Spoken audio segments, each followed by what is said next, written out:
Hi friends, मी वर्षा। आज आपण मस्त साबुदाण्याची एकदम सुटसुटीत उपासाची खिचडी पाहणार आहोत। त्यासाठी मी साबुदाणा अर्धी वाटी रात्रभर भिजू घालून ठेवला आणि थोड्या मिरच्या आणि भाजलेले शेंगदाणे असे मिक्सरमधून काढून घेतले। गॅसवरती कढई ठेवली, त्यामध्ये एक पै तेल घातलं आणि एक छोटा चम्मच जिरं घातलं। जिरं छान असं लाल झालं की जे शेंगदाण्याचं कूट आहे ते घालायचं आहे, मिरची आणि शेंगदाण्याचं कूट, आणि नंतर जो भिजलेला साबुदाणा आहे तो घालायचा आहे। चवीपुरतं मीठ आणि बारीक चिरून कोथिंबीर घातला। मस्त अशी सुटसुटीत अशी साबुदाणा खिचडी तयार आहे। काहीच वेळ नाही लागला, एकदम पटकनी झाली।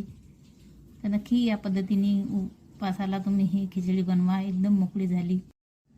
बाहेर पाऊस चालू आहे तर थोडा पावसाचा आवाज येत असेल तर तुम्हाला थोडंसं डिस्टर्ब होईल। तर तुम्हाला हे आजची साबुदाणा खिचडी आवडली असेल तर प्लीज लाईक आणि शेअर नक्की करा।